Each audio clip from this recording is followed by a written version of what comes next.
अगर डीपीपी का file upload हो गया होगा, एक मिनट रुक जाओ, डीपीपी हम चेक कर लेते हैं।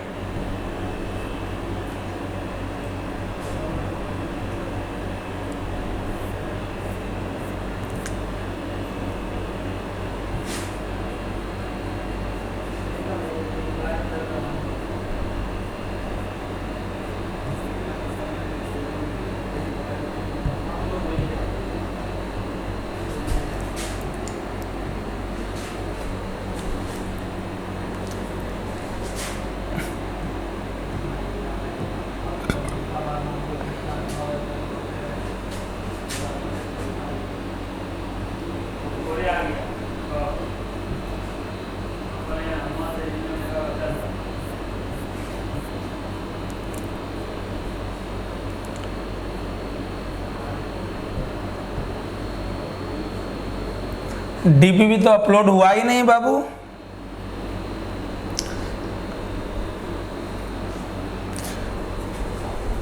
डीपीपी का क्वेश्चन अपलोड नहीं किया स्मार्ट बोर्ड में, तो क्वेश्चन तो मेरे पास है नहीं, क्या करें जल्दी बोलो। मेरा आदमी भूल गया, अब कल इसको शिफ्ट करते हैं।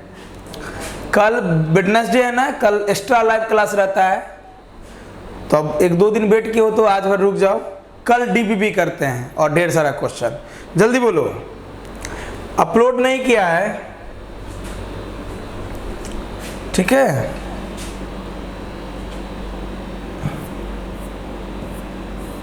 स्मार्ट बोर्ड में अपलोड रहेगा क्वेश्चन तब ना।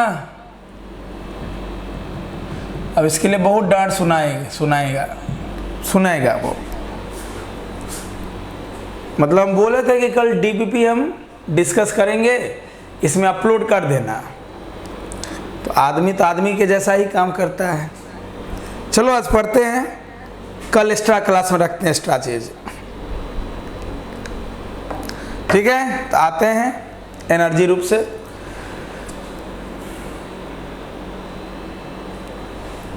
मेरे प्यारे छात्रों, कैसे हैं आप लोग? तो आइए शुरू करते हैं आज का लाइव क्लास।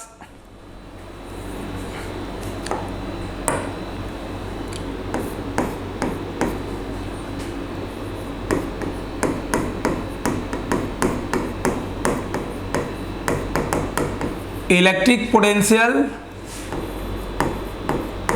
ड्यू टू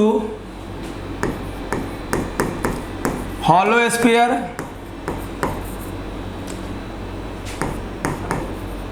या कहीं कहीं थिन सेल लिख देगा, thin cell.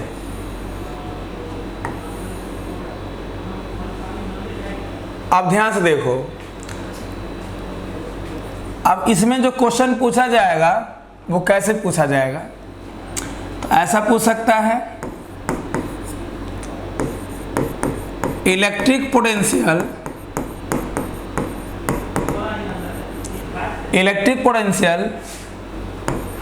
Due to conducting या नॉन कंडक्टिंग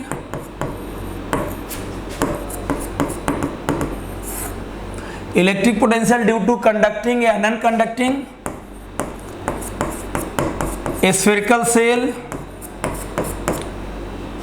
ध्यान से देखो, इलेक्ट्रिक पोटेंशियल हॉलो स्फीयर के द्वारा पूछे, चाहे थिन सेल के द्वारा पूछे, चाहे स्फेरिकल सेल के द्वारा पूछे, सबका मतलब एक ही है। हॉलो स्फीयर को ही स्फेरिकल सेल कहा जाता है या थिन सेल कहा जाता है। तो कहीं भी हॉलो स्फीयर लिखा हुआ रहे, थिन सेल लिखा हुआ रहे या स्फेरिकल सेल लिखा हुआ रहे, मतलब सेम होगा। अब ये भी दो प्रकार का होगा, कंडक्टिंग और नॉन कंडक्टिंग। तो हॉलो स्फीयर में चाहे वो कंडक्टिंग केस रहे चाहे नॉन कंडक्टिंग केस रहे, आंसर सेम होगा। क्यों? कि अंदर से जब बॉडी खोखला रहेगा तो चार्ज उसके सरफेस पे रहेगा। हॉलो स्फीयर में चाहे वो कंडक्टिंग हो चाहे वो नॉन कंडक्टिंग हो, चार्ज उसके सरफेस पे रहेगा। कहाँ रहेगा? सरफेस पे रहेगा। और ये चीज हम आपको पहले भी बता दिए हैं। क्लियर? और इसमें एक और ऐसा चीज जुटेगा जिसका आंसर सेम होगा, वो होगा electric potential due to conducting non conducting spherical shell या या conducting solid sphere, conducting solid sphere. तो हॉलो स्फीयर कंडक्टिंग हो या नॉन कंडक्टिंग हो या सॉलिड स्फीयर कंडक्टिंग हो, ये तीनों केस में चार्ज सरफेस पे रहेगा और कहीं भी इलेक्ट्रिक फील्ड निकालिएगा तो उसके द्वारा आंसर सेम आएगा। हॉलो स्फीयर में चाहे वो कंडक्टिंग केस हो, चाहे नॉन कंडक्टिंग हो, चाहे सॉलिड में कंडक्टिंग हो, ये तीनों केस में जैसे इलेक्ट्रिक फील्ड सेम आता था उसी प्रकार इलेक्ट्रिक पोटेंशियल भी सेम आएगा। क्लियर? एक केस अलग होगा जो हम लोग अगले क्लास में करेंगे, वो होगा सॉलिड स्फीयर में नॉन कंडक्टिंग केस।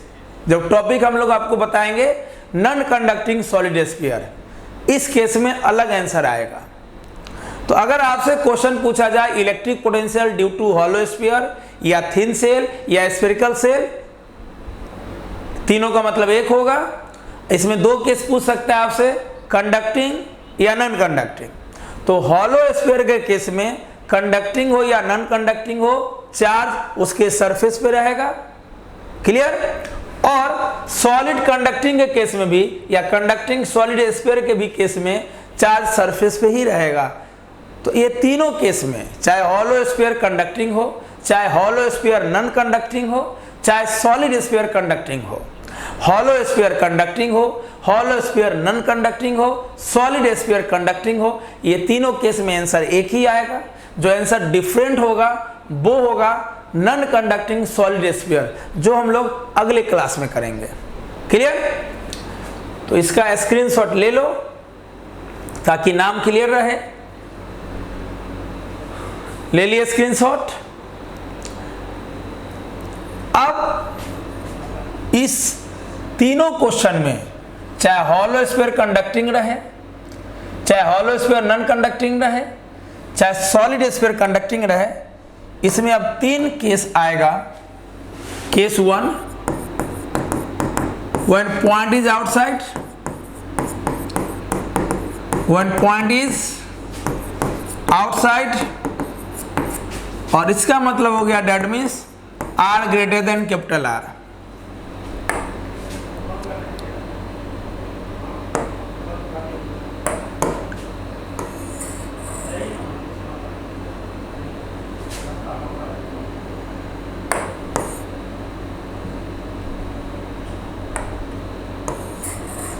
मान लीजिए ये स्फीयर है और चार्ज इसके सरफेस पे है।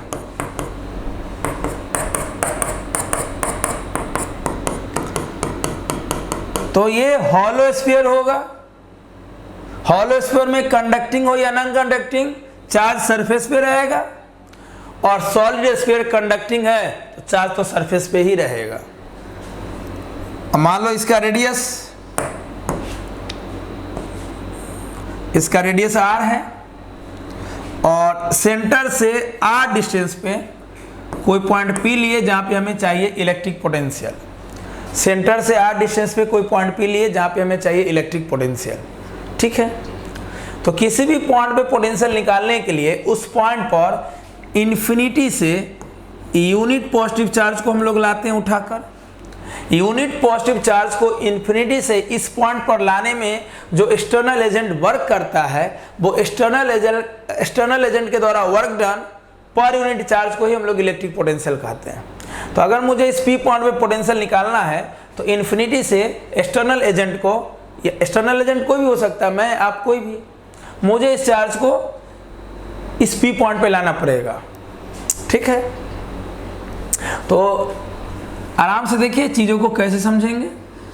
कहीं भी हम लोग फाइनल माइनस इनिशियल पोटेंशियल निकालते हैं तो वो होता है minus of integration E dot D R. Clear? और इनिशियल माइनस फाइनल निकालते हैं तो ये होता है integration E dot D R. तो अभी इनिशियल माइनस फाइनल लेके चलते हैं। पिछले क्लास में हम लोग फाइनल माइनस इनिशियल लेके चले थे। क्लियर? तो मान लो जो इन्फिनिटी से हम चार्ज को यहां ला रहे हैं तो जरूरी नहीं है कि इन्फिनिटी से ही पी पॉइंट पे लाएं। हम लोग P पॉइंट से इन्फिनिटी पे ले जा सकते हैं। ऐसा जरूरी नहीं है कि आप पोटेंशियल निकालने के लिए हमेशा चार्ज को इन्फिनिटी से P पॉइंट पे लाइए। आप P पॉइंट से भी इन्फिनिटी पे ले जाइएगा तो आंसर उतना ही आएगा। आइए समझते हैं। मान लीजिए इस P पॉइंट पे कोई हम Q0 चार्ज को रखेंगे तो P पॉइंट पे इलेक्ट्रिक फील्ड किधर होगा? P पॉइंट पे इलेक्ट्रिक फील्ड इस स्फीयर के द्वारा ऐसे होगा, away from the charge. Clear? तो मान लीजिए अगर हम P पॉइंट पे कोई टेस्ट चार्ज को रखते हैं तो इलेक्ट्रिक फील्ड के फोर्स के कारण ये इलेक्ट्रिक फील्ड के लॉन्ग ही मूव करेगा। भाई सिंपल बात है, जरूरी नहीं कि एक्सटर्नल एजेंट वर्क कर रहा है, इलेक्ट्रिक फील्ड भी तो वर्क कर रहा है, इलेक्ट्रिक फील्ड भी तो वर्क कर रहा है। अगर किसी इलेक्ट्रिक फील्ड में ए पॉइंट पे हम कोई चार्ज को रख देंगे तो इलेक्ट्रिक फील्ड के फोर्स के कारण ये बी पॉइंट पे जाएगा कि नहीं जाएगा? तो इलेक्ट्रिक फील्ड के फोर्स के द्वारा भी तो बर्डन हो रहा है। तो जरूरी थोड़ी है कि हमेशा हम एक्सटर्नल एजेंट के द्वारा बर्डन निकाले, इलेक्ट्रिक फील्ड के फोर्स के द्वारा भी तो बर्डन हो रहा है। एक्सटर्नल एजेंट के फोर्स के द्वारा अगर बर्डन हो रहा है तो इलेक्ट्रिक फील्ड के फोर्स के द्वारा भी बर्डन हो रहा है। बस। तो आइए चीजों को थोड़ा चेंज करते हैं। तो मान लो अगर इस P पॉइंट पे कोई टेस्ट चार्ज को रख दोगे, इस P पॉइंट पे कोई टेस्ट चार्ज को रख दोगे तो इलेक्ट्रिक फील्ड के फोर्स के कारण वो इलेक्ट्रिक फील्ड के लॉन्ग ही मूव करेगा। अब मूव करते करते इन्फिनिटी पे पहुंचेगा। तो बोलिए पोटेंशियल डिफरेंस क्या होगा? Initial minus final. तो यूनिट पॉजिटिव चार्ज पहले कहाँ था? P पॉइंट पे। कहाँ जाएगा? इन्फिनिटी पे। तो पोटेंशियल डिफरेंस क्या होगा? Initial minus final, Vp minus V infinity. अब हम इनिशियल इसको मान लिए, फाइनल इसको मान लिए हैं। इनिशियल माइनस फाइनल है कि नहीं? जरूरी नहीं है कि पोटेंशियल को डिफाइन करने के लिए हमेशा इन्फिनिटी से P पॉइंट पे लाएंगे, नहीं, हम P से भी इन्फिनिटी ले जाएंगे। बस। तो इनिशियल माइनस फाइनल करते हैं, Vp माइनस V इन्फिनिटी। ये हो जाएगा इंटीग्रेशन E डॉट dr और इन्फिनिटी में पोटेंशियल जीरो। अगर मुझे P पॉइंट का पोटेंशियल निकालना है तो इन्फिनिटी का पोटेंशियल जीरो करना पड़ेगा, जीरो एज्यूम करना पड़ेगा। पिछले क्लास में ये चीज बता दी है, पहले क्लास ये चीज हम आपको बता रहे हैं। अगर मुझे P पॉइंट का पोटेंशियल चाहिए तो इन्फिनिटी का पोटेंशियल जीरो एज्यूम करना पड़ेगा, क्योंकि हम किसी सिंगल पॉइंट में पोटेंशियल नहीं निकाल सकते। पोटेंशियल निकालने के लिए हमें दो पॉइंट का जरूरत पड़ेगा। क्लियर? हाँ, आपका मन, आप इन्फिनिटी से P पॉइंट पे लाइए, चाहे P से इन्फिनिटी पे चार्ज को ले जाइए, इससे कोई मतलब नहीं है। क्लियर? इससे कोई मतलब नहीं है। तो इनिशियल माइनस फाइनल, चार्ज पहले P पॉइंट पे था, हम इसी को इनिशियल मान लेते हैं। अब वो इन्फिनिटी पे चला गया, इसको फाइनल मान लेते हैं।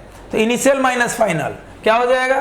पोटेंशियल में, पोटेंशियल डिफरेंस में जब इनिशियल माइनस फाइनल लिखते हो, इनिशियल माइनस फाइनल, तो ये होता है इंटीग्रेशन E डॉट dr।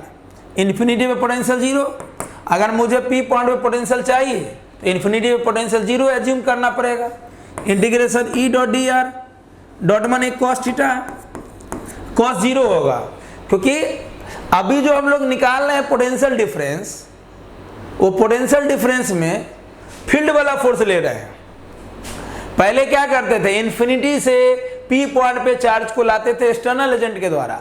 अब हम एक्सटर्नल एजेंट के द्वारा काम नहीं कर रहे हैं, फील्ड के द्वारा काम कर रहे हैं, फील्ड के द्वारा बर्डन निकाल रहे हैं। तो सिंपल बात है, अगर आप चार्ज को P पॉइंट पे रखोगे तो फील्ड वाला फोर्स के कारण वो फील्ड के लॉन्ग ही मूव करेगा। तो जिधर फील्ड है उधर ही डिस्प्लेसमेंट हो रहा है, तो कॉस जीरो हो जाएगा, है कि नहीं? तो Vp बराबर E dr। अब बताओ, हम कल भी बताए थे कि किसी भी पॉइंट पे पोटेंशियल निकालना है तो उस पॉइंट पे आपको फील्ड मालूम होना चाहिए। बताइए, स्फीयर के द्वारा, चाहे वो हॉलो स्फीयर हो, हॉलो स्फीयर में कंडक्टिंग हो या नॉन कंडक्टिंग हो, या सॉलिड स्फीयर में कंडक्टिंग हो, आउटसाइड क्या आता था? फील्ड। हॉलो स्फीयर कंडक्टिंग और नॉन कंडक्टिंग, और सॉलिड स्फीयर कंडक्टिंग के केस में इस पी पॉइंट पर, मतलब इस स्फीयर के बाहर फील्ड क्या आता था, याद है? ये स्फीयर है, चाहे वो कंडक्टिंग हो या नॉन कंडक्टिंग हो, क्लियर? हॉलो के केस में कंडक्टिंग हो, नॉन कंडक्टिंग हो, और सॉलिड के केस में कंडक्टिंग हो, तो सेंटर से r डिस्टेंस पे जो पॉइंट हम लोग इस स्फीयर से आउटसाइड लेते थे, तो फील्ड कितना आता था आउटसाइड, याद करो, 1/4πε0 q/r², 1/4πε0 q/r², यही ना फील्ड आता था। तो किसी भी पॉइंट पे पोटेंशियल निकालने के लिए आपको उस पॉइंट का क्या मालूम होना चाहिए? किसी भी पॉइंट पे पोटेंशियल निकालने के लिए आपको उस पॉइंट का फील्ड मालूम होना चाहिए। ऐसे तो बहुत सारे मेथड हैं, बहुत सारे मेथड हैं। इस मेथड से बनाना है तो आपको फील्ड मालूम होना चाहिए। तो स्फीयर के केस में, चाहे वो हॉलो स्फीयर हो या सॉलिड, हॉलो में कंडक्टिंग हो या नॉन कंडक्टिंग, या सॉलिड में कंडक्टिंग हो, इसके बाहर जो फील्ड आता है वो होता है 1/4πε0 q/r²। तो ई की जगह रख दो यहाँ पे। तो इसके बाहर आगे हम लोग यहाँ से लिखते हैं, कहाँ लिखे, कहाँ लिखे, कहाँ लिखे, कहाँ लिखे,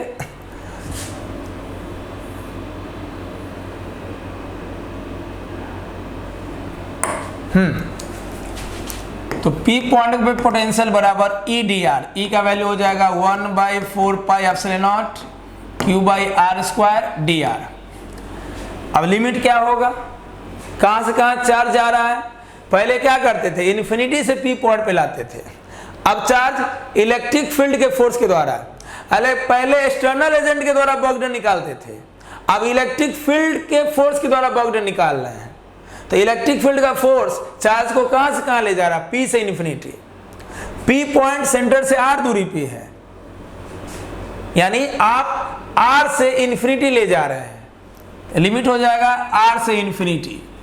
तो पोटेंशियल एट पॉइंट P, ठीक है, कांस्टेंट बाहर निकाल लो, तो q/4πε0 बाहर आ जाएगा, q/4πε0 बाहर आ जाएगा, अंदर हो जाएगा dr/r², लिमिट r से infinity, potential at point P बराबर q/4πε0 dr/r² का इंटीग्रेशन -1/r, लिमिट r से इन्फिनिटी, P पॉइंट पे पोटेंशियल होगा q/4πε0। अब एक बार इन्फिनिटी लाओ, एक बार इन्फिनिटी लाओ और एक बार r ले जाओ। ऐसा करो, ये माइनस को बाहर ले आओ ना, ये माइनस को बाहर ले आओ, क्या ये जो माइनस अंदर, इसको बाहर ले आओ। अब r के जगह एक बार इन्फिनिटी और r के जगह एक बार r, लिमिट ऐसे ही ना अंदर लाते हैं, एक बार इन्फिनिटी आएगा, एक बार r आएगा। तो पोटेंशियल एट पॉइंट P 1/∞ 0 हो जाएगा और बचा -1/r, माइनस माइनस प्लस। तो कैलकुलेट होगे क्या हो जाएगा, अरेंज करोगे तो इसको जब अरेंज करोगे तो हो जाएगा 1/4πε0 q/r। तो हॉलो स्फीयर में चाहे कंडक्टिंग हो या नॉन कंडक्टिंग हो, या सॉलिड स्फीयर में कंडक्टिंग हो, outside, when point is outside, तो पोटेंशियल होगा 1/4πε0 q/r। क्लियर, बात आई समझ में? और याद रखना कि जब पॉइंट आउटसाइड होगा तो इसका मतलब होता है r is greater than r। इसका मतलब हो गया कि जिस पॉइंट पर आप पोटेंशियल निकाल रहे हैं उस पॉइंट का डिस्टेंस बॉडी के रेडियस से बड़ा हो। Small r greater than r का क्या मतलब है कि ये r इसके रेडियस से बड़ा है। आया समझ में? कुछ नहीं किए, मुझे निकालना electric potential due to hollow sphere या थिन सेल या सॉलिड स्फीयर। तो हॉलो स्फीयर और सॉलिड स्फीयर में अगर हम ये लिख दें कि हॉलो स्फीयर कंडक्टिंग हो या हॉलो स्फीयर नॉन कंडक्टिंग हो या सॉलिड स्फीयर कंडक्टिंग हो, तो ये तीनों केस में चार्ज बॉडी के सरफेस पे रहेगा। कहीं भी पोटेंशियल निकालोगे आंसर सेम आएगा। और ये काम हम लोग पहले भी कर लिए हैं, पहला चैप्टर में फील्ड निकालते थे, वहाँ फील्ड निकालते थे, यहाँ पोटेंशियल निकाल रहे हैं। ठीक है, इसको मेथड 1 ले लो, एक मेथड और बता देंगे, है ना। मेथड 1 ले लो, एक मेथड मैं और बता देता हूं आपको। ऐसे तो बहुत सारे मेथड है, मेरा ओल्ड वीडियो देखोगे तो उसमें हम 4 मेथड बताए हुए हैं, है ना। चलो आज भी हम चर्चा कर देते हैं जो जो आपके लिए ज़रूरत का है, जो जो ज़रूरत का है। क्योंकि बहुत बच्चों को ज़्यादा मेथड पसंद नहीं है, हमको तो सबको लेके चलना है। चलो बस यहाँ पे हम थोड़ा चेंज क्या किए, चार्ज को इन्फिनिटी से पी पॉइंट पे नहीं लाए, पी से इन्फिनिटी पे ले गए। अब पी से इन्फिनिटी पे कौन ले गया? इलेक्ट्रिक फील्ड का फोर्स ले गया। तो P से इन्फिनिटी गया तो पोटेंशियल डिफरेंस क्या हो जाएगा? Vp माइनस वी इन्फिनिटी, मतलब इनिशियल माइनस फाइनल, इनिशियल हो जाएगा P पॉइंट, फाइनल हो जाएगा इन्फिनिटी। और जब भी इनिशियल माइनस फाइनल करते हो तो पोटेंशियल डिफरेंस हो जाता है E dot D R plus में, डॉट माने कॉस थीटा। चूंकि यहाँ पे वर्क डन कौन कर रहा है? इलेक्ट्रिक फील्ड कर रहा है, तो इलेक्ट्रिक फील्ड का फोर्स और डिस्प्लेसमेंट सेम डायरेक्शन में है। फील्ड भी इधर होगा, इलेक्ट्रिक फील्ड भी इधर होगा, फोर्स भी इधर लगेगा, डिस्प्लेसमेंट भी इधर हो रहा है। तो डॉट माने कॉस थीटा, फील्ड के लॉन्ग ही डिस्प्लेसमेंट हो रहा है तो cos 0 1 ई डी आर। अब मुझे अगर P पॉइंट पे पोटेंशियल चाहिए तो इन्फिनिटी का पोटेंशियल 0 करना पड़ेगा, 0 एज्यूम करना पड़ेगा। कहीं सिंगल पॉइंट पे पोटेंशियल चाहिए तो एक पॉइंट पे पोटेंशियल 0 करना पड़ेगा, तो कर दिए इन्फिनिटी का पोटेंशियल 0। अब P पॉइंट पे पोटेंशियल आ रहा है, अब P पॉइंट पे पोटेंशियल निकालने के लिए हमें P पॉइंट का फील्ड चाहिए। तो P पॉइंट का फील्ड होता है 1/4 pi epsilon naught q by r square. पहले आप पढ़ चुके हो, यहाँ से आगे सॉल्व किए, आगे आंसर। कहोगे सर लिमिट क्या हो जाएगा? ध्यान से देखो, इंटीग्रेशन के अंदर किसके हिसाब से लिमिट होगा? हम क्या बोले थे? जिसमें d लगा रहता है लिमिट उसी के हिसाब से होता है। d किस में लगा हुआ है? r में। dr क्या है? Very small displacement. dr क्या है? Very small displacement between p and infinity, है ना। हम क्या किए? स्मॉल डिस्प्लेसमेंट के लिए निकाल लिए हैं। अगर हम आपसे पूछे, यहाँ पे लिमिट मत दो यहाँ पे, जैसे मान लो थोड़ा सा चेंज करते हैं, यहाँ लिमिट हटाओ तो अब बोलो ये कहाँ का पोटेंशियल है? अगर मैं बोलूँ ये कहाँ का पोटेंशियल है तो आप बोलोगे P और इन्फिनिटी के बीच वेरी स्मॉल डिस्प्लेसमेंट के लिए ये पोटेंशियल है, ये वेरी स्मॉल डिस्प्लेसमेंट के लिए पोटेंशियल है। लेकिन हम तो को चाहिए P पॉइंट पे। अब P पॉइंट से चार्ज कहाँ जा रहा है? इन्फिनिटी पे। तो लिमिट क्या हो जाएगा? P से इन्फिनिटी, और P पॉइंट सेंटर से कितना दूर पे है? R दूर पे है, इसलिए लिमिट हो जाता है R से इन्फिनिटी। और ऐसे भी लिमिट इंटीग्रेशन में किसके हिसाब से होता है? जिसके रिस्पेक्ट में इंटीग्रेशन होता है। इंटीग्रेशन dr के रिस्पेक्ट में हो रहा है ना, इंटीग्रेशन dr के रिस्पेक्ट में हो रहा है, तो जिस लेटर में d लगा हुआ रहे लिमिट उसी के हिसाब से होता है। इंटीग्रेशन के अंदर जिस लेटर में d लगा रहता है, d स्मॉल d, लिमिट उसी के हिसाब से होता है ना, dr। तो लिमिट r के रिस्पेक्ट में होगा, डिस्प्लेसमेंट के रिस्पेक्ट में होगा, क्लियर, डिस्टेंस के रिस्पेक्ट में होगा। इसलिए लिमिट है r से इन्फिनिटी। पहले r पे था, अब इन्फिनिटी पे चला गया। क्लियर है? क्लियर है यहां तक?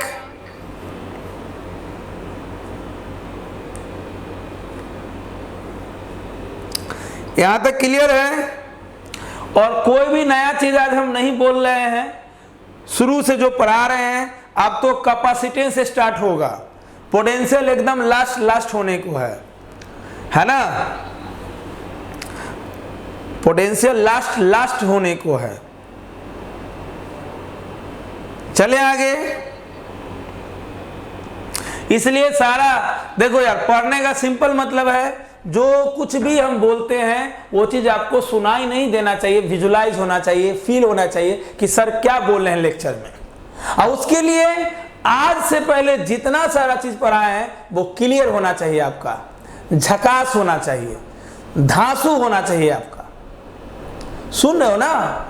ये नहीं कि जब मन हो गया लाइव हो रहे हैं, जब मन हो रहा है रिकॉर्डेड वीडियो कहीं से देख रहे हैं। आपको इस क्लास का रिकॉर्डेड वीडियो अच्छे से समझने के लिए, फील करने के लिए, इससे पहले सारा चीज आपको क्लियर करना पड़ेगा। या तो क्लियर कर रहे हो अच्छी बात है, रिवीजन कर रहे हो अच्छी बात है, नहीं तो करो, नहीं तो बस नोट्स बना लोगे, नोट्स का पोथा बना लोगे, कुछ नहीं होगा जब तक आपके अंदर नॉलेज नहीं होगा। और ये सब चीज आज काम नहीं देगा, आगे भी काम देगा हायर स्टडीज में। ऐसा नहीं है कि 11-12 पढ़ लिए तो बात समाप्त, जीवन भर काम देगा। मुझे कैसे काम दे रहा है? आपके उम्र में दिल से कठोर तपस्या किए तब तो काम दे रहा है। ये काम तो जीवन भर देगा आपको, क्लियर? इसलिए पढ़िए अच्छे से, नॉलेज हासिल कीजिए, रिवीजन डेली कीजिए। आज लेक्चर 7 है इस चैप्टर का, तो लेक्चर 7 तक आपका रिवीजन होना चाहिए लेक्चर 8 से पहले। लेक्चर 8 से पहले लेक्चर 7 तक आपका रिवीजन होना चाहिए एक एक लाइन का। चलें आगे, चलो मेथड 1 है, मेथड 2 भी बता देते हैं। केस 1 का मेथड 1 है, केस 1 का मेथड 2 बता देते हैं। केस 1 केस 2 समझ रहे हो ना? अभी आउटसाइड निकालें पोटेंशियल, फिर सरफेस पे निकालेंगे, फिर अंदर निकालेंगे। कैसे फील्ड निकालते थे वैसे ही पोटेंशियल निकाल रहे हैं। चीजें बस यही चेंज हुई है कि फील्ड के जगह पोटेंशियल निकाल रहे हैं, बाकी सब तो वही है पीछे वाला। 3 केस लेते थे, याद है ना? When point is outside, when point is on the surface, when point is inside. याद है? याद है कि नहीं याद है? सेम चीज कर रहे हैं, वहां फील्ड निकालते थे, यहाँ पोटेंशियल निकाल रहे हैं। तो केस 2 केस 3 में कुछ नहीं है, वो सिंपल केस होता है, मेन केस 1 ही होता है। तो केस 1 को मेथड 1 से भी हम बता दिए, मेथड 2 से भी बता देते हैं, मेथड 3 से भी बता देते हैं। चलो स्क्रीनशॉट ले लो जल्दी और मन से पढ़ो सारे सब्जेक्ट को।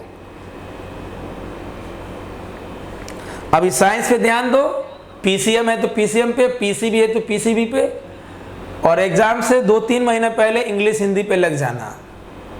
और सीबीएसई में क्या होता है, आईपी, म्यूजिक, अलवा सुथनी जो है सब पे ध्यान देना। क्लियर?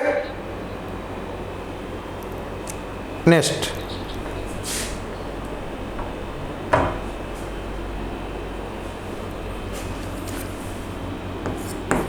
केस 1 का मेथड 2 देखो।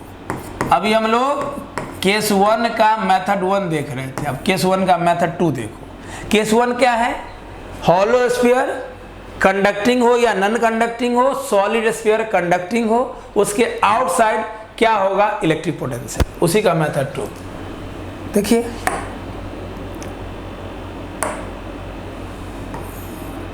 मान लीजिए ये स्फीयर है, कैसा स्फीयर है? हॉलो। हॉलो में कौन कौन? कंडक्टिंग या नॉन कंडक्टिंग। सॉलिड में कौन? कंडक्टिंग। ये तीनों केस में चार्ज कहाँ रहेगा? सरफेस पे। कहाँ रहेगा? सरफेस पे। मुझे क्या निकालना है? Electric potential. कहाँ पे? When point is outside. Outside का मतलब हो गया कि बॉडी के रेडियस से बड़ा होना चाहिए वो पॉइंट का डिस्टेंस। तो वो पॉइंट आउटसाइड ले लिए, वो पॉइंट सेंटर से स्मॉल आर दूरी पे है, और ये स्मॉल आर कैपिटल आर से बड़ा है। स्मॉल आर कैपिटल आर से बड़ा है। सेकेंड मेथड में क्या करते हैं? ध्यान से देखो, याद करो, इलेक्ट्रिक फील्ड बराबर माइनस dV/dr बताए थे। अब देखो रिवीजन जो करता है डेली उसको मालूम है, और जो रिवीजन नहीं करता है पीछे पेज पलटेगा, है ना? याद करो, E बराबर माइनस dV/dr बताए थे, बिल्कुल। तो dV बराबर हो जाएगा माइनस E/dr। बोलो, E बराबर माइनस dV/dr, तो dV बराबर माइनस E/dr। अगर मुझे पोटेंशियल आउटसाइड निकालना है तो फील्ड भी आउटसाइड चाहिए, है या ना? पोटेंशियल आउटसाइड निकालना है तो फील्ड भी आउटसाइड चाहिए। आउटसाइड फील्ड क्या होता है? आउटसाइड फील्ड क्या होता है? 1/4πε0 Q/r² dr। क्लियर? बस अब क्या करना है, अगर P पॉइंट पे पोटेंशियल निकालना है तो क्या करते हैं? P पॉइंट पे पोटेंशियल निकालने के लिए या तो हम टेस्ट चार्ज को P पे रख देंगे। अगर मुझे किसी पॉइंट पर पोटेंशियल निकालना है तो उस पॉइंट पर टेस्ट चार्ज को रखिए या लाइए। अगर लाना है तो इन्फिनिटी से लाइए। तो मान लो इन्फिनिटी पे कोई टेस्ट चार्ज है जिसको हम लोग इस P पॉइंट पे ला रहे हैं, P पॉइंट पे ला रहे हैं। ऐसा भी आप कर सकते हैं। या तो आप किसी पॉइंट पे पोटेंशियल निकालना चाहते हैं तो उस पॉइंट पर इन्फिनिटी से यूनिट पॉजिटिव टेस्ट चार्ज को लाइए, या उसी टेस्ट चार्ज को P पॉइंट पर रख दीजिए। फील्ड वाला फोर्स धक्का मार मार के इन्फिनिटी पे पहुंचा देगा, जो आपको करना है। तो मान लो सेकेंड मेथड में हम चार्ज को इन्फिनिटी से एक्सटर्नल एजेंट के द्वारा P पॉइंट पे ला रहे हैं, तो लिमिट क्या हो जाएगा? दे दो दोनों तरफ लिमिट। पहले इन्फिनिटी पे था, अब पी पॉइंट पे आ रहा है, तो इन्फिनिटी से पी पॉइंट सेंटर से कितना दूरी पे, आर दूरी पे, बस लिमिट हो जाएगा इन्फिनिटी से आर।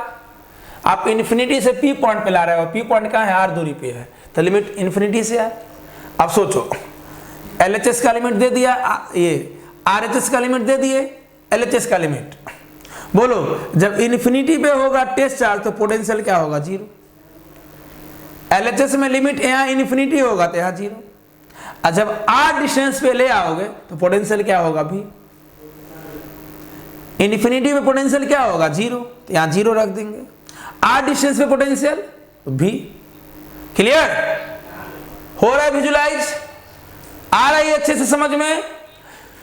फिजिक्स पढ़ने की चीज नहीं है, फिजिक्स लिखने का चीज नहीं है, फिजिक्स समझने का चीज नहीं है, फिजिक्स है बिल्कुल विजुलाइजेशन फील। इससे बेइंतहा मोहब्बत कर लो, है कि नहीं। देखो बिल्कुल मेथड 1 से डिफरेंट कर रहे हैं, मेथड 1 से डिफरेंट कर रहे हैं। क्लियर। तो हम जानते थे कि E बराबर minus dV by D R होता है, dV बराबर माइनस सी डी आर। तो भैया जिस पॉइंट पे पोटेंशियल चाहिए उस पॉइंट का फील्ड क्या होता है, 1/4 pi epsilon naught Q by are square. Okay, दोनों तरफ इंटीग्रेट कर देंगे, इंटीग्रेशन का लिमिट हो जाएगा इन्फिनिटी से पी पॉइंट चूंकि आर दूरी पे है तो इन्फिनिटी से आर, तो RHS का लिमिट हो गया इन्फिनिटी से आर।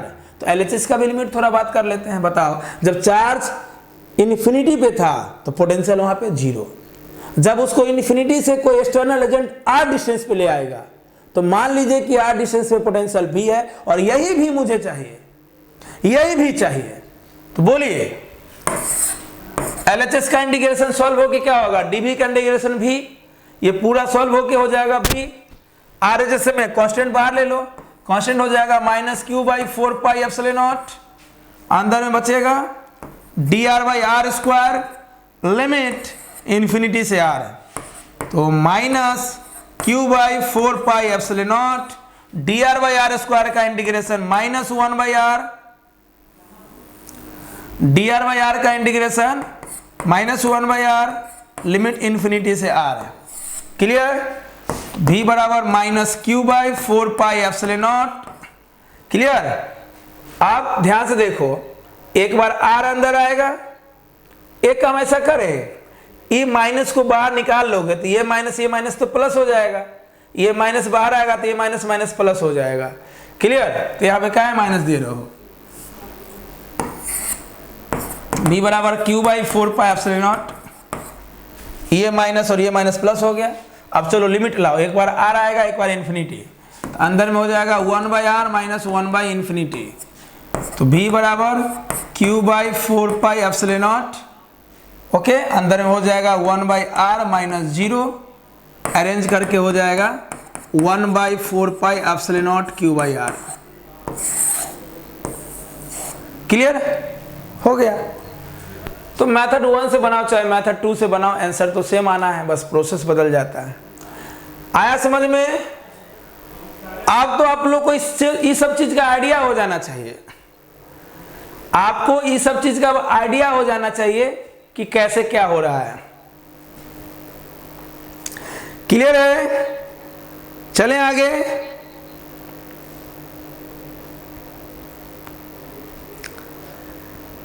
क्लियर है। इसका मेथड 3 भी बता देते हैं। क्लियर है।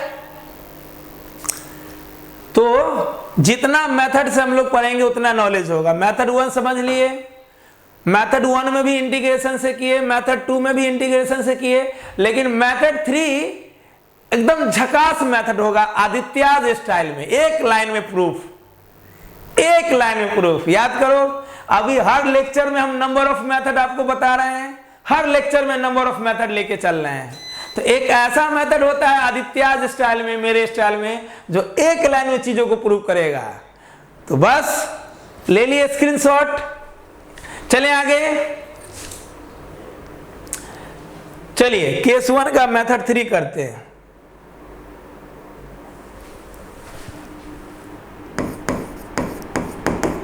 केस 1 का मतलब R greater than capital R। ये बहुत सिंपल है, बोर्ड एग्जाम में इसको अप्लाई मत करना। बोर्ड एग्जाम में या तो 1 लगाना या 2 लगाना, 3 बस समझने के लिए है, 3 समझने के लिए है। बाबू नूनू सुगा, initial minus final potential difference क्या होता है? E dot R. ठीक है, अगर फील्ड कांस्टेंट रहता है तो E dot R, field variable रहता है तो इंटीग्रेशन कर देते हैं। तो न्यूमेरिकली हम लोग भी बराबर ई आर लिख सकते हैं सिंपल शब्दों में। क्वेश्चन बनाने के लिए है ना, जैसे मान लो अगर फील्ड के अलॉन्ग डिस्प्लेसमेंट हो रहा है, मान लो पोटेंशियल डिफरेंस को भी से भी लिखते हैं, डेल्टा भी से भी लिखते हैं, है ना, कहीं कहीं भी से, कहीं कहीं डेल्टा भी से, एक ही चीज है। तो मान लो हम पोटेंशियल डिफरेंस को यहाँ पे भी से लिख रहे हैं, तो पोटेंशियल डिफरेंस है ना, ये ऐसे सर समझो, सिंपल समझो, सिंपल समझो, इनिशियल माइनस फाइनल बराबर ई डॉट आर। ठीक है, बोलो बोलो ना, अरे बोलो, अरे बोलो, चाहे और बेहतर समझते हैं। इनिशियल माइनस फाइनल, मान लो फील्ड वेरिएबल है, तो वेरिएबल के केस में इंटीग्रेशन होता है ई डॉट डी आर। मान लो जहां पे ले जा रहे हैं किसी, अगर मान लो इनिशियल पॉइंट का पोटेंशियल निकालना है तो फाइनल का अगर नहीं मालूम है तो 0 एज्यूम करेंगे, मालूम है तो लिख देंगे, नहीं मालूम है तो 0 एज्यूम कर लेंगे। अगर मालूम है तो ठीक है, नहीं मालूम है तो 0 एज्यूम कर लेंगे। डॉट माने कॉस्ट, और हम ये लेके चल रहे हैं कि डिस्प्लेसमेंट जो चार्ज का हो रहा है वो फील्ड के अलॉन्ग ही हो रहा है, फील्ड के फोर्स के अलॉन्ग ही डिस्प्लेसमेंट हो रहा है ना। 99.999% केस में फील्ड के अलॉन्ग ही डिस्प्लेसमेंट होगा। क्लियर? हम लोग तो एक्सटर्नल एजेंट के रिस्पेक्ट में न बनाते हैं, तब ना हम लोग फील्ड का चर्चा नहीं कर रहे थे, आज हम फील्ड के रिस्पेक्ट में बता रहे हैं, है कि नहीं। अगर मान लो कोई चार्ज इन्फिनिटी पे है और कोई एक्सटर्नल एजेंट उसको खींच के ला रहा है, तो इलेक्ट्रिक फील्ड के फोर्स के अपोजिट ला रहा है। क्लियर? लेकिन यहाँ पे हम लोग एक्सटर्नल एजेंट का चर्चा नहीं कर रहे हैं, ये देख रहे हैं कि कोई बॉडी है, उसका field away from the body है, और बॉडी से किसी भी दूरी पे कोई टेस्ट चार्ज को रखेंगे तो बॉडी के द्वारा जो वहाँ पे इलेक्ट्रिक फील्ड है उसके द्वारा जो फोर्स लगेगा, फोर्स के कारण जो चार्ज का डिस्प्लेसमेंट होगा वो फोर्स के अलॉन्ग ही होगा। मतलब चार्ज का डिस्प्लेसमेंट फोर्स के अलॉन्ग होगा, ये फील्ड के अलॉन्ग होगा। तो डॉट माने कॉस्ट, कॉस 0 हो जाएगा। तो इनिशियल पोटेंशियल, इनिशियल पोटेंशियल को हम लिख सकते हैं कि किसी पॉइंट का पोटेंशियल, लिख सकते हैं कि नहीं लिख सकते हैं। इनिशियल पोटेंशियल मतलब किसी पॉइंट का पोटेंशियल जहाँ पे निकाल रहे हैं, ये हो जाएगा ई डी आर। ठीक है, ई बार कर लेंगे, अंदर बचेगा डी आर, V बराबर ई, डी आर का integration E R, D R का इंटीग्रेशन ई आर। तो जनरली क्वेश्चन बनाते समय हम V बराबर ई आर यूज कर सकते हैं, है कि नहीं। ये तब यूज कर सकते हैं जब चार्ज का डिस्प्लेसमेंट फील्ड के अलॉन्ग हो। अगर किसी पॉइंट पर पोटेंशियल निकालना हो, किसी पॉइंट पर पोटेंशियल निकालना हो, तो उस पॉइंट पे पोटेंशियल निकालने के लिए V बराबर ई आर हम लगा सकते हैं। V बराबर ई आर, जहाँ E हो जाएगा इलेक्ट्रिक फील्ड और R हो जाएगा distance from the centre of the body. Clear? तो ये फार्मूला तब वैलिड होगा, ये फार्मूला तब वैलिड होगा जब जब जब जब जब जब जब चार्ज का डिस्प्लेसमेंट फील्ड के अलॉन्ग हो, जब चार्ज का डिस्प्लेसमेंट फील्ड के अलॉन्ग हो। तो इसको कहीं पे नोट कर लो, ये कहीं पे नोट कर लो। इसी मेथड से अभी हम प्रूव करेंगे आउटसाइड पोटेंशियल। कहीं पे एक्स्ट्रा चीज़ है, नोट कर लो कॉपी में, कहीं पे कोई भी एक्स्ट्रा चीज़ लिख लो। इसलिए कॉपी के ऊपर आपको जगह दिया जाता है, नीचे छोटा छोटा राइटिंग में स्क्रीनशॉट ले लेना, याद रखना कि एक्स्ट्रा चीज़ है, इसको कहीं पर नोट करना है। ठीक है? तो किसी पॉइंट पे पोटेंशियल के लिए हम लोग V बराबर ई आर लगा सकते हैं तब जब फील्ड के अलॉन्ग डिस्प्लेसमेंट हो रहा है। ठीक है, सिंपल। तो मान लो ये स्फीयर है, स्फीयर के सेंटर से ये रेडियस है और सेंटर से स्मॉल आर डिस्टेंस पे कोई पॉइंट P है, यहाँ पे पोटेंशियल चाहिए। तो पोटेंशियल एट पॉइंट P होता है ER। अगर मुझे पोटेंशियल P पॉइंट पे चाहिए तो P पॉइंट का फील्ड मालूम होना पड़ेगा। P पॉइंट का फील्ड होता है 1/4πε0 Q/r² इंटू R। एक R से एक R चला गया, आ गया आंसर 1/4πε0 Q/r। किसी भी पॉइंट पे पोटेंशियल निकालने के लिए ये फॉर्मूला लगा सकते हैं, ये आपको बहुत जगह हेल्प करेगा। तो अगर मुझे P पॉइंट का पोटेंशियल निकालना है तो P पॉइंट का पोटेंशियल निकालने के लिए V बराबर ER लगाएंगे। हाँ, ये बात जान लो कि आपको अगर इस मेथड से बनाना है तो P पॉइंट पे जो इलेक्ट्रिक फील्ड है वो मालूम होना चाहिए। तो P पॉइंट पे इलेक्ट्रिक फील्ड होता है 1/4πε0 Q/r²। R से R कट गया, आ गया। तो मेथड कोई भी बदलो, आंसर तो हर जगह सेम ही होगा ना। तीन मेथड से हम लोग देख लिए कि भैया हॉलो स्फीयर में कंडक्टिंग हो, नॉन कंडक्टिंग हो, या सॉलिड स्फीयर में कंडक्टिंग हो, चार्ज सरफेस पे रहेगा। और चार्ज सरफेस पे रहेगा तो उसके द्वारा जो फील्ड हम लोग निकालेंगे आउटसाइड वो होगा 1/4πε0 Q/r। क्लियर है चीजें? चलो ले लो स्क्रीनशॉट ले लो। अब एक चीज एनालाइज करते हैं कि अगर कोई पॉइंट चार्ज से r डिस्टेंस पे पोटेंशियल निकालते थे तो कितना आता था? 1/4πε0 Q/r आता था कि नहीं? मान लो ये नोट है और ये क्या है? स्फीयर है, चाहे कंडक्टिंग हो नॉन कंडक्टिंग हो, चार्ज फैला हुआ है और इसके भी सेंटर से r डिस्टेंस पे फील्ड होता है, ये पोटेंशियल होता है 1/4πε0 Q/r। क्या मतलब हो गया भाई? पॉइंट चार्ज से r डिस्टेंस पे भी पोटेंशियल होता है 1/4πε0 Q/r। और स्फीयर के आउटसाइड जाने के बाद भी पोटेंशियल उतना ही रहा। इसका मतलब है कि अगर हम स्फीयर के आउटसाइड कोई पॉइंट लेते हैं और वहां से स्फीयर देखते हैं तो स्फीयर पॉइंट चार्ज की तरह बिहेव कर रहा है। पॉइंट चार्ज से r डिस्टेंस पे भी पोटेंशियल उतना ही। पॉइंट चार्ज से r डिस्टेंस पे भी पोटेंशियल होता है 1/4πε0 Q/r। और स्फीयर के सेंटर से r डिस्टेंस पे जाके हम पोटेंशियल निकाले आउटसाइड तो भी पोटेंशियल उतना ही आया। इसका मतलब है कि जब हम स्फेरिकल सेल के द्वारा, मतलब हॉलो स्फीयर के द्वारा, चाहे वो कंडक्टिंग हो नॉन कंडक्टिंग हो या सॉलिड स्फीयर कंडक्टिंग हो, ये सब का मतलब है कि चार्ज सरफेस पे ही रहेगा। और इस सब के द्वारा अगर फील्ड निकालते हो बाहर या पोटेंशियल निकालते हो, फील्ड में भी आंसर सेम आता था, तुम लेक्चर जाके देख सकते हो। फील्ड में भी आंसर सेम आता था, पोटेंशियल में भी आंसर सेम आ रहा है। क्लियर? आज जब हम लोग कंपेयर किए कि यार जिस प्रकार हॉलो स्फीयर या सॉलिड स्फीयर से बाहर हम लोग जाते हैं r डिस्टेंस पे, तो वहां पे उतना ही पोटेंशियल मिलता है जितना पोटेंशियल पॉइंट चार्ज से r डिस्टेंस पे मिलता है। इसका मतलब हम लोग बोल सकते हैं कि जब हम लोग स्फीयर के आउटसाइड पोटेंशियल निकालते हैं तो वो sphere behaves like a point charge की तरह बिहेव कर रहा है। फार्मूला मैच हो गया। इसका मतलब है ये r जो है बॉडी के रेडियस से बहुत बड़ा है। आप स्फीयर के बाहर आउटसाइड ऐसे जगह पे जा रहे हैं जिस पॉइंट का डिस्टेंस बॉडी के डायमेंशन से, बॉडी के शेप और साइज से बड़ा हो। अगर फार्मूला सेम आया, इसका मतलब है कि अगर हम इस पॉइंट से बॉडी को देखेंगे तो स्फीयर नहीं दिखेगा, पॉइंट दिखेगा। Clear?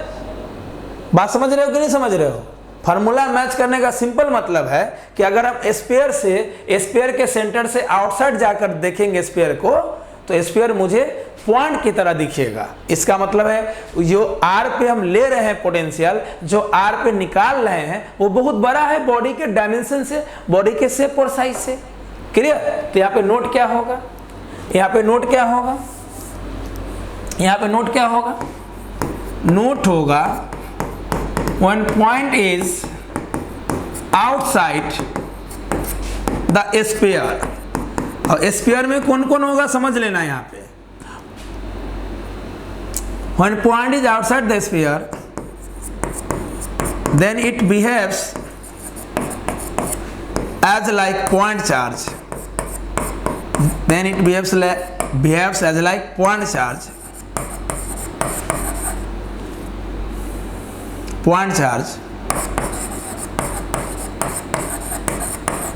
whose total charge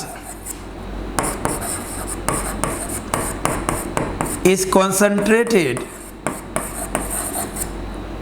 at the center, whose total charge is concentrated at the center। मतलब जब स्फीयर के आउटसाइड हम पोटेंशियल निकालते हैं तो पोटेंशियल उतना ही आता है जितना पॉइंट चार्ज के द्वारा आता है। तो हम बोल सकते हैं when point is outside, है ना, when point is outside the sphere, when point is outside the sphere then it behaves as like। अगर पॉइंट आप आउटसाइड लेते हो तो वो स्फीयर बिहेव करने लगता है पॉइंट चार्ज की तरह, whose total charge is concentrated at the center। जब आप पॉइंट आउटसाइड लेते हैं तो ये स्फीयर एक पॉइंट चार्ज की तरह बिहेव करता है जिसका टोटल चार्ज हम लोग कहाँ ले लेते हैं, उसके सेंटर पे ले लेते हैं। whose total charge is concentrated at the center। जब आप पॉइंट आउटसाइड लेते हैं तो ये स्फीयर पॉइंट चार्ज की तरह बिहेव करता है, और जब ये पॉइंट चार्ज की तरह बिहेव करेगा तो ये सारा चार्ज को कहाँ मान लेंगे, इसके सेंटर पे मान लेंगे। whose total charge is concentrated, जिसका टोटल चार्ज कहाँ पे कॉन्सेंट्रेट है, सेंटर पे कॉन्सेंट्रेट है। आया समझ में ये नोट, आया समझ में।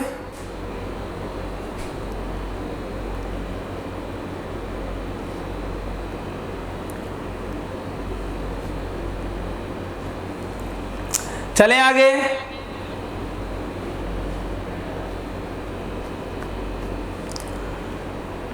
आया समझ में, क्लियर है।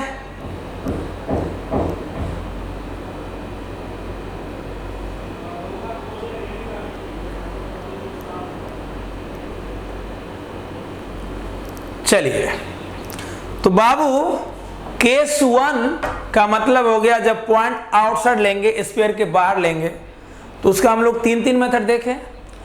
अब हम लोग केस 2 और केस 3 देखते हैं। केस 2 मतलब जब पॉइंट सरफेस पे होगा, और केस 3 का मतलब जब पॉइंट इनसाइड होगा। तो कुछ नहीं करना है, अगर ये सारा चीज समझ गए हैं तो मेथड 1 देख लो या मेथड 2 देख लो। अब देखो, पहले हम लोग यहाँ निकालते थे, अब ये पॉइंट को यहाँ शिफ्ट करो, अब सरफेस पे ही निकालना है। सिंपल सोचो, अगर मुझे सरफेस पे निकालना रहेगा तो क्या करेंगे, पहले ये पॉइंट क्या है, आउटसाइड, अब इसको सरफेस पे शिफ्ट करो। तो सरफेस पे शिफ्ट करोगे तो क्या होगा, मान लो अगर तुम पोटेंशियल यहाँ निकाल रहे हो, अब हम बोलेंगे कि सरफेस पे निकालो, तो कॉन्सेप्ट कुछ चेंज होगा क्या, नहीं। तुम बस इस पॉइंट को पीछे शिफ्ट कर रहे हो, पहले आउटसाइड था अब सरफेस पे है, कॉन्सेप्ट कहीं चेंज नहीं हो रहा है, बस डिस्टेंस चेंज हो रहा है। तो जो फार्मूला आउटसाइड आया है ना, फार्मूला वही रहेगा सरफेस पे, बस स्मॉल आर के जगह कैपिटल आर हो जाएगा, क्योंकि सरफेस तक का डिस्टेंस तो बॉडी का रेडियस होता है। क्लियर। तो जब कभी भी ऑन द सरफेस पूछे, कुछ नहीं करना है, कुछ नहीं करना है, कुछ नहीं करना है, कुछ नहीं करना है,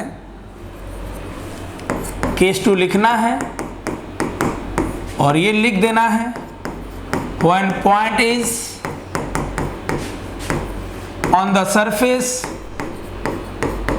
जब पॉइंट सरफेस पे होगा तो डेट मीन्स बस स्मॉल आर के जगह कैपिटल आर कर दो, स्मॉल आर के जगह कैपिटल आर कर दो, है ना।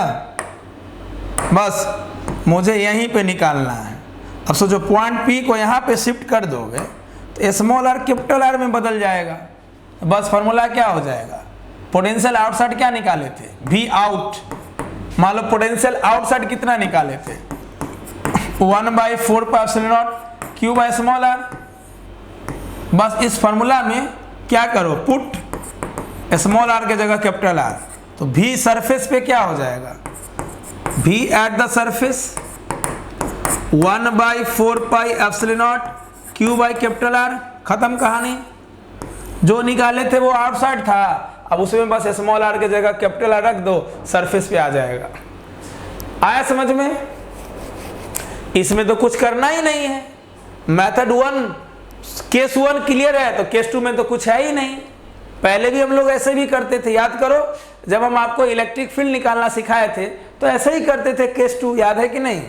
बस वहां फील्ड निकालते थे, यहां पोटेंशियल निकाल रहे हैं। ले लो स्क्रीनशॉट। क्लियर? नेक्स्ट, अब case 3। Point is inside. Inside का मतलब हो गया R less than capital R। देखो आउटसाइड का मतलब हो गया R ग्रेटर देन R, मतलब जिस पॉइंट पर आपको पोटेंशियल चाहिए वो पॉइंट का डिस्टेंस बॉडी के रेडियस से बराबर होना चाहिए। ऑन द सरफेस का मतलब पॉइंट का जिस पॉइंट पे पोटेंशियल चाहिए उसका डिस्टेंस बॉडी के रेडियस के ही बराबर होना चाहिए, मतलब सरफेस पे ही चाहिए। और सरफेस तक का डिस्टेंस सेंटर से रेडियस ही कहलाता है। और R लेस देन R का मतलब इनसाइड। इनसाइड का मतलब हो गया कि आपको बॉडी के अंदर एक ऐसे पॉइंट पे पोटेंशियल चाहिए जिसका सेंटर से डिस्टेंस बॉडी के रेडियस से कम हो। क्लियर? बनाइए डायग्राम।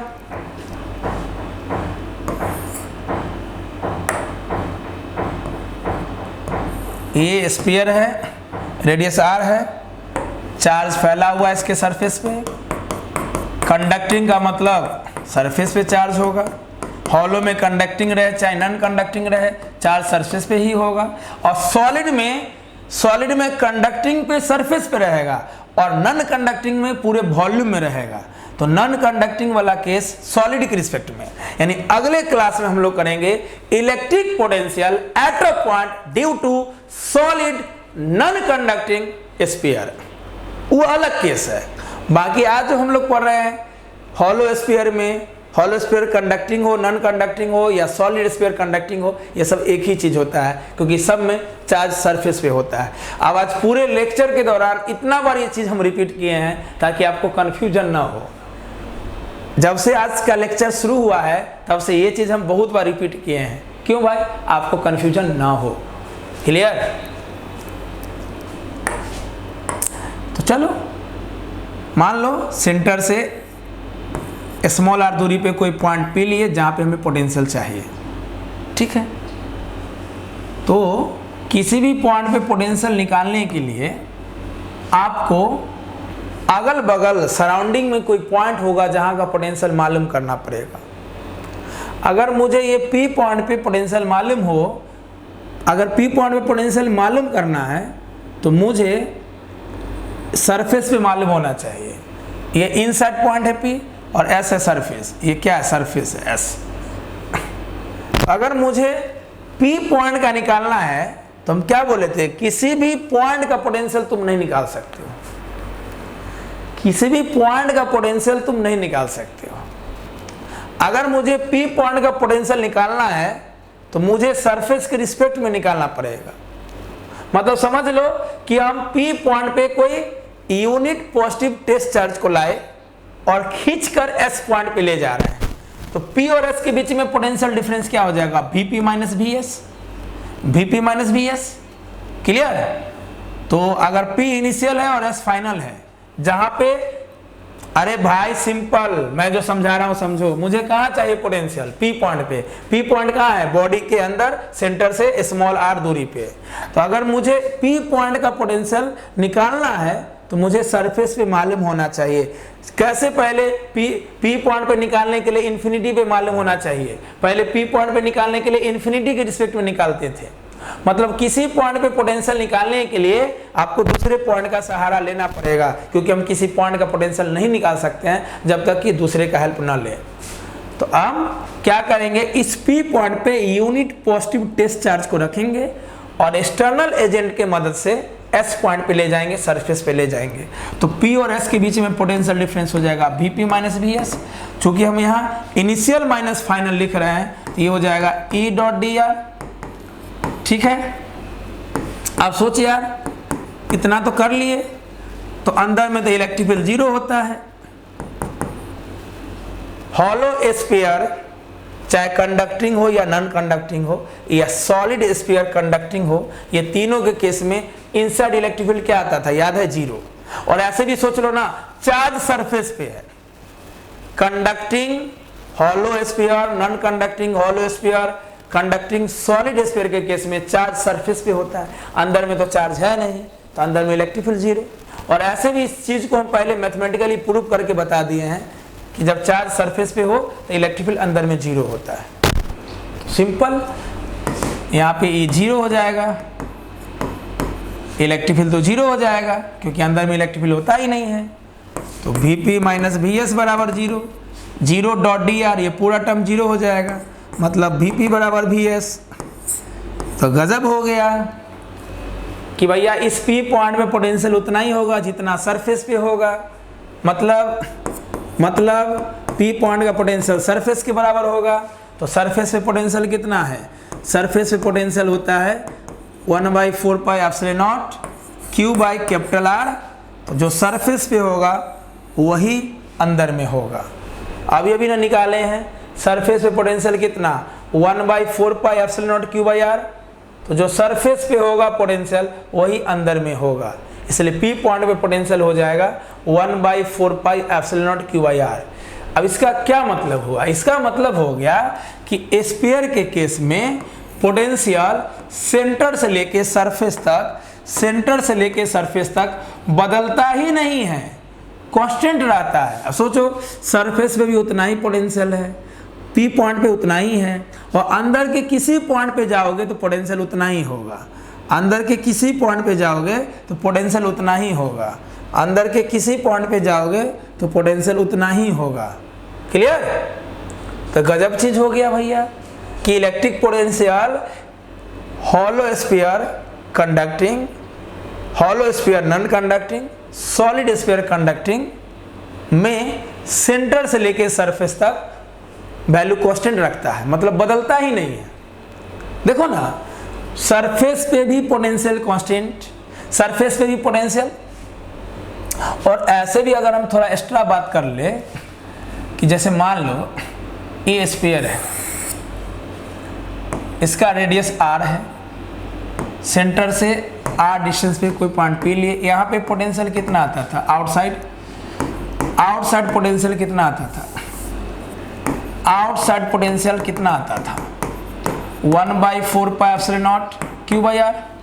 तो आउटसाइड का जो पोटेंशियल होगा वो R का फंक्शन होगा, मतलब R के इनवर्सली प्रोपोर्शनल होगा। सेंटर से जितना दूर जाओगे उतना पोटेंशियल घटेगा। जब पोटेंशियल तुम आउटसाइड निकालते हो तो आउटसाइड का पोटेंशियल डिस्टेंस के इनवर्सली प्रोपोर्शनल होता है।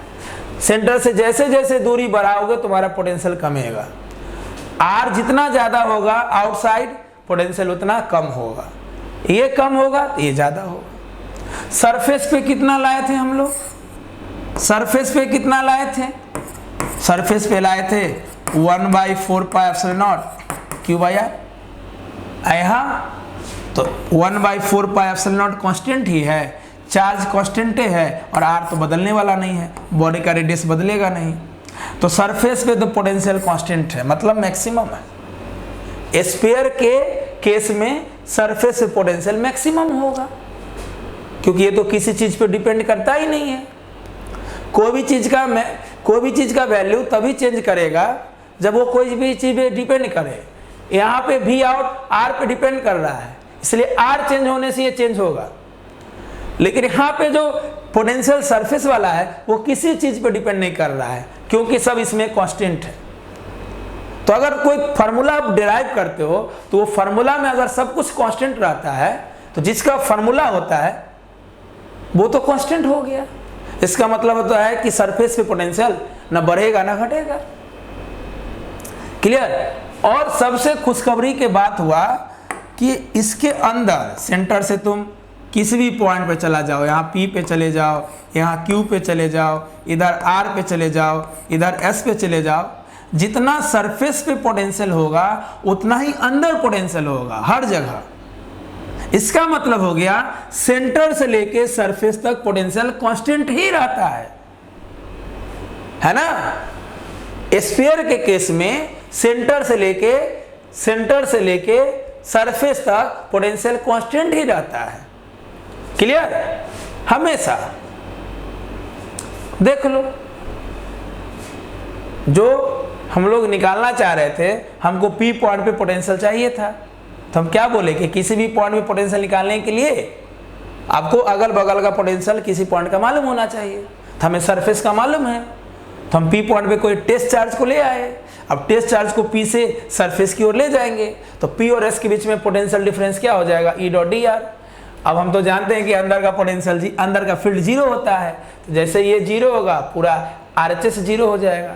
अब इसके जीरो होने से ये दोनों बराबर हो गया, तो जो सरफेस पे पोटेंशियल होगा वही P पॉइंट पे होगा जो अंदर में है। यानी सेंटर से अंदर में किसी पॉइंट पे जाओगे तो पोटेंशियल उतना ही होगा जो सरफेस पे होगा। मतलब इलेक्ट्रिक पोटेंशियल स्फीयर के केस में, hollow sphere conducting non conducting और सॉलिड स्फीयर कंडक्टिंग के केस में सेंटर से लेके सरफेस तक वैल्यू कांस्टेंट रखता है, चेंज नहीं होता है। आया समझ में? अब इसका ग्राफ हम लोग देखेंगे।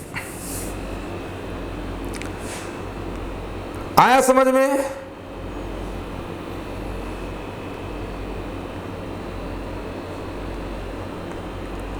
आया?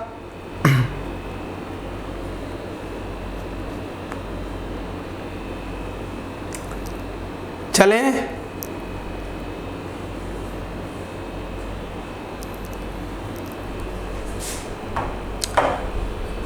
तो यहाँ पे एक नोट भी हो जाएगा छोटा सा।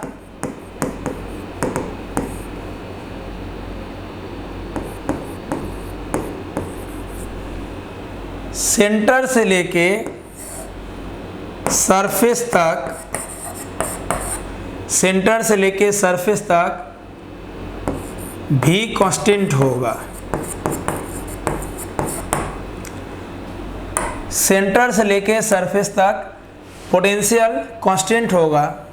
किस केस में? है ना, हॉलो और सॉलिड स्फीयर के केस में जब चार्ज सरफेस पे हो।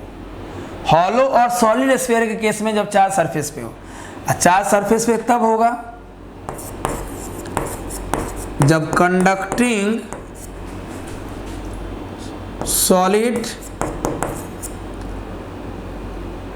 और हॉलो स्फीयर होगा, तब चार्ज सरफेस पे तब होगा जब कंडक्टिंग सॉलिड और हॉलो स्फीयर होगा, या नॉन कंडक्टिंग हॉलो स्फीयर होगा। नॉन कंडक्टिंग हॉलो स्फीयर होगा। और हॉलो स्फीयर को थिन सेल या स्फेरिकल सेल भी बोलते हैं, ये ध्यान रखिएगा। क्लियर?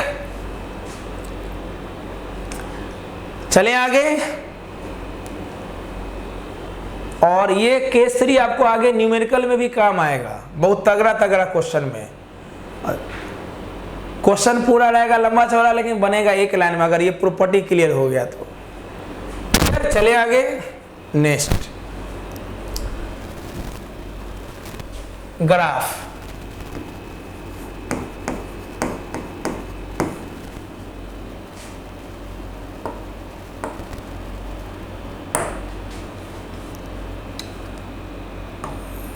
मान लीजिए ये स्फीयर है और चार्ज इसके सरफेस पे फैला हुआ है, ठीक है। एक काम करते हैं, पहले ग्राफ से पहले नोट देख लेते हैं, फिर ग्राफ देखेंगे। पहले नोट देख लो, जितना सारा चीज पढ़े हो सब एक जगह लिखो, ठीक है। सेंटर से ये रेडियस r है, तो बताओ सेंटर से r डिस्टेंस पे आउटसाइड पोटेंशियल क्या आया था? 1/4 pi epsilon naught q by small r। That means outside वाला पोटेंशियल r का इनवर्सली प्रोपोर्शनल होता है। r बढ़ेगा पोटेंशियल घटेगा एंड वाइस वर्सा। सरफेस पे पोटेंशियल मान लो हमको सरफेस पे निकालना है, तो यहाँ वाला पोटेंशियल क्या होता है? सरफेस वाला Vs मतलब V सरफेस, आउट मतलब आउटसाइड, वो 1/4πε0 Q/r होता है। और ये सरफेस वाला पोटेंशियल किसी चीज पे डिपेंड नहीं करता है, क्यों भाई, सब कांस्टेंट है। और अंदर किसी भी पॉइंट पे जो पोटेंशियल आया इनसाइड, अंदर किसी भी पॉइंट पे जो पोटेंशियल इनसाइड आया वो उतना ही आया जितना सरफेस पे आया, 4πε0 Q/r। तो हम बोल सकते हैं इनसाइड किसी भी पॉइंट में पोटेंशियल उतना ही होगा जितना सरफेस पे होगा। अब इसके आधार पे हम लोग ग्राफ ड्रॉ करेंगे। ले लिए स्क्रीनशॉट, इसका स्क्रीनशॉट ले लो।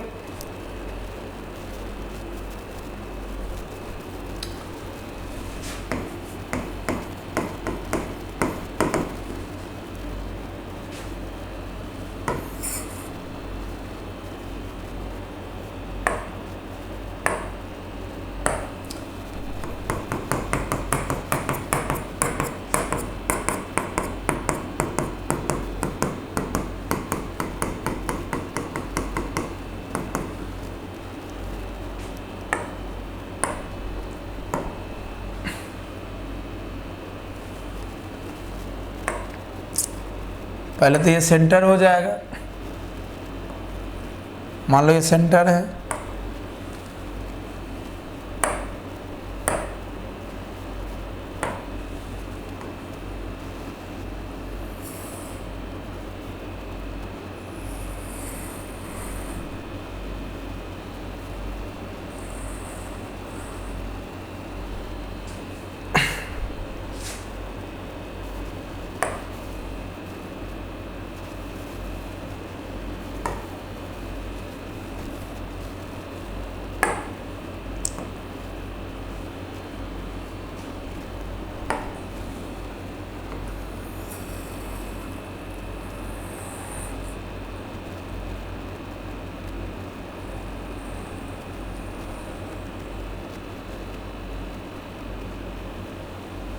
मस्त।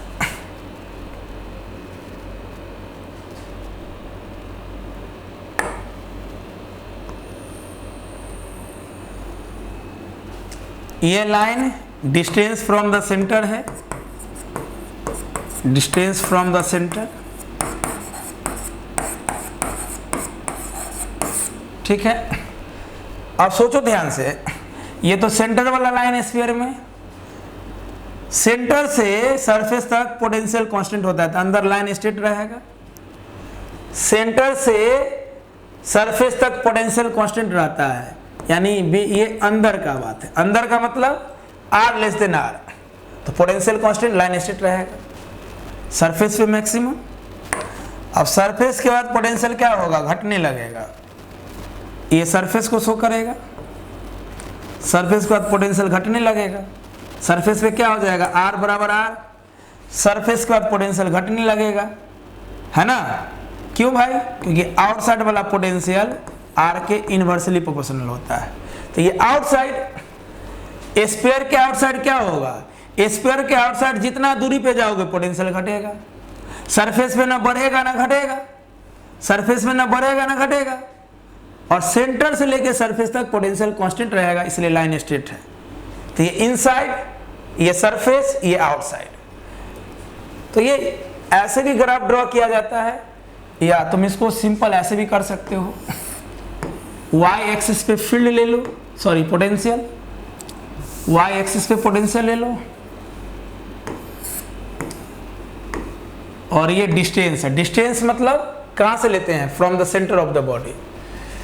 अब सिंपल सोचो, सेंटर से लेके सरफेस तक पोटेंशियल कांस्टेंट रहता है, ठीक है। तो मान लो ये एक लाइन हम ड्रॉ कर लेते हैं जो सरफेस को शो कर रहा है, सरफेस का मतलब r बराबर कैपिटल R, ठीक है, सरफेस पे पोटेंशियल कांस्टेंट होगा। अब सेंटर से लेके सरफेस तक पोटेंशियल कांस्टेंट होता है। ये जो व्हाइट वाला है ये इसी लाइन को शो कर रहा है, देखो ध्यान से। आप ग्राफ ऐसे भी ड्रॉ कर सकते हैं, या ऐसे भी शो कर, ये उजला वाला क्या शो कर रहा है, उजला वाला शो कर रहा है इनसाइड, मतलब सेंटर से लेकर सरफेस तक सेंटर से लेके सरफेस तक पोटेंशियल कांस्टेंट होगा, और जैसे ही आउटसाइड जाओगे पोटेंशियल घटने लगेगा डिस्टेंस के रिस्पेक्ट में। क्लियर? ओके, तो ये रीजन है r लेस देन r का, ये रीजन है r बराबर r का, और ये रीजन है, इधर वाला रीजन क्या है, ये रीजन है r ग्रेटर देन r का। तो जैसे ही सरफेस से बाहर जाओगे पोटेंशियल जो होता है वो r का इन्वर्सली प्रोपोर्शनल हो जाता है, घटने लगता है। ठीक है, आया समझ में? तो ऐसे भी एग्जाम में दिखा सकते हो, ऐसे भी दिखा सकते हो। अब बात रहा ऑब्जेक्टिव क्वेश्चन का, तो ऑब्जेक्टिव क्वेश्चन में ग्राफ ऐसा देगा। आया समझ में? ग्राफ आया समझ में? जल्दी बताओ। ये लाइन स्ट्रेट क्यों है? क्योंकि सेंटर से लेके सरफेस तक कांस्टेंट है, कांस्टेंट मतलब स्ट्रेट लाइन। कर्व क्यों है भाई? इसको बोलते हैं रेक्टेंगुलर हाइपरबोला। ये तब ड्रॉ करते हैं जब एक फिजिकल क्वांटिटी दूसरे का इन्वर्सली प्रोपोर्शनल होता है। इसका मतलब होता है r के बढ़ने से पोटेंशियल घटेगा। क्लियर? ग्राफ क्लियर है? ईमानदारी बताना, ईमानदारी झूठ नहीं। ग्राफ क्लियर है? ग्राफ क्लियर है? पक्का? ग्राफ क्लियर है? एक बार और सब लोग बोलिए, क्या वाकई में क्लियर है? सब लोग रिप्लाई कीजिए, क्या वाकई में क्लियर है? आज का पूरा लेक्चर, आज का पूरा लेक्चर क्लियर है? चलो, तो आज समाप्त हुआ। अगले क्लास में हम लोग डीपीपी करेंगे, ठीक है, और ढेर सारा प्रॉब्लम करेंगे, और उसी लेक्चर में हम सॉलिड नॉन कंडक्टिंग स्फीयर के बारे में चर्चा कर देंगे। आज का लेक्चर समझ गए हो तो आगे कुछ नहीं है। और एक बात याद रखना कि हम ढेर सारा प्रॉब्लम तो करवाते ही रहते हैं। तुम देखते हो ना कि हम कितना न्यूमेरिकल करवाते हैं। अब इसी चैप्टर में देख लो, आज लेक्चर 7 है, हर टॉपिक का न्यूमेरिकल करवाते हुए ला रहे हैं। तो अगर आपका बेसिक अच्छा है, आप रेगुलर पढ़ते हो, लाइव पढ़ते हो रेगुलर, या रिकॉर्डेड वीडियो देखते हो रेगुलर, और रिवीजन रखते हो हमेशा, है ना, सिंसियर तरीके से घर पे पढ़ते हो, तो यार डीपीपी बनेगा। डीपीपी कौन बनाया? हम। पढ़ाता आपको कौन है? हम। तो मेरा क्वेश्चन कैसे नहीं आप बनाइएगा? और डीपीपी में क्वेश्चन थोड़ी कहीं से है, बहुत सारे बुक को सेट करके क्वेश्चन दिया जाता है। जो आदमी मेरा आता है डीपीपी बनाने, उसको हम क्वेश्चन छाट के देते हैं, वो बनाता है। तो अगर आपका थ्योरी क्लियर है, कॉन्सेप्ट क्लियर है, तो बनेगा ही क्वेश्चन आपसे। खैर, हम डिस्कस कर देंगे, उससे related exhaustive problem, miscellaneous problem और लेवल वाला प्रॉब्लम करवा देंगे। तो एक लेक्चर इस पे रखते हैं। तो मिलते हैं अगले क्लास में नए एनर्जी, नए उत्साह, नए सोच के साथ। आपका बहुत बहुत धन्यवाद।